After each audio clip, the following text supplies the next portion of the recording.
si Policarpia. Ako lumad nga taga Poblacion 2. Siya si Nanay Cordapia. Buutan siya pero dili siya nako tinuod nga inahan. Pero nabag-o ang akong kinabuhi sa dihang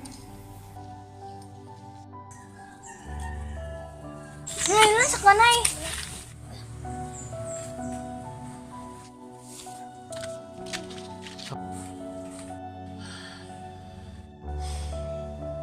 Nay!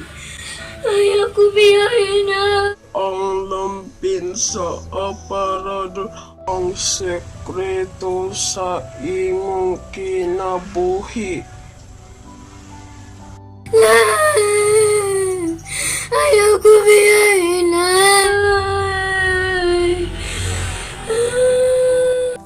Namatay gyud si Nanay Cordapia ug nabag-o ang akong kinabuhi.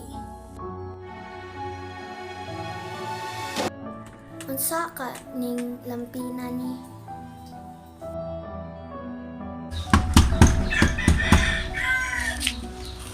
Hoy, Policarpia! Amaagi mo bayad sa upa!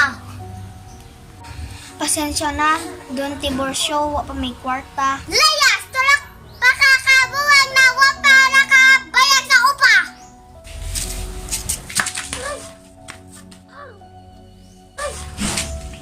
Layas! Layas! Layas! Layas! Layas!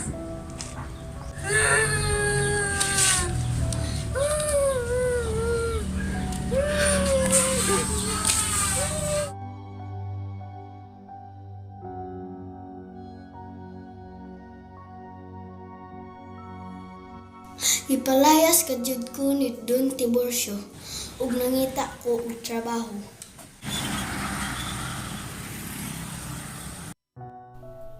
Siya si Ma'am Agata. Siya ang akong malditang amo.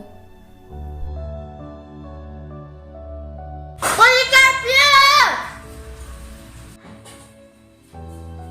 Unsa man Ma'am Agata? Nganong parat man ning minudo?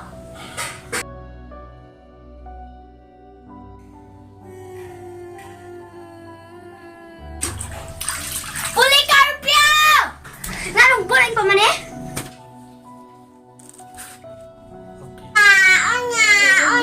Tulog na takyo.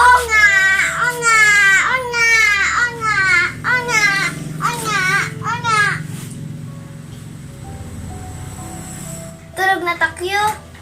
Policarpia, ano ako man na natog? Si takyo. Ikaw ko dyan, Policarpia.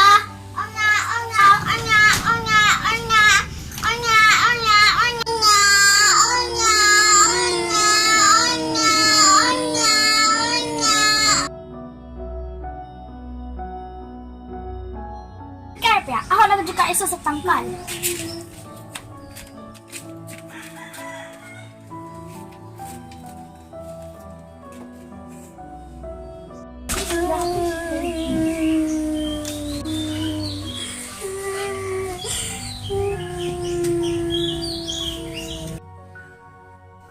Sa dihang natuog sila Ma'am Agata, nilayas ko.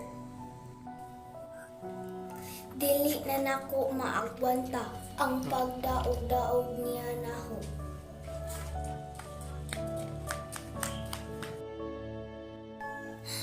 Og sa dihang nabangga ko sa multicab.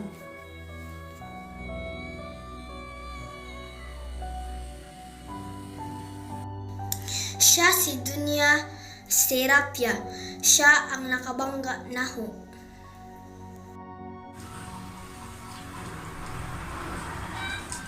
Unsay ngalan nimo? Ako si Policarpia. Ako de ay si Dunya Serapia. Ako ang kabangga nimo. Butan siya ug siya ang nagsagop nako.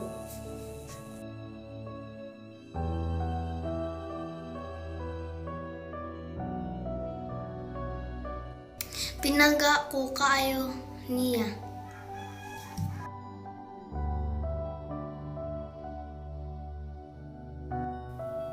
ug sa dihang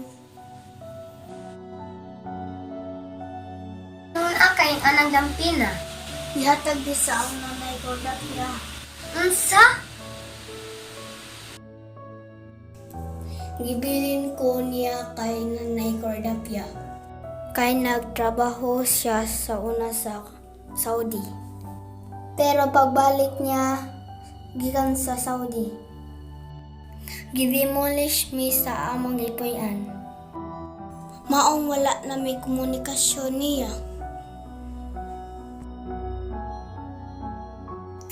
Siya di ay ang akong tinuod nga inahan.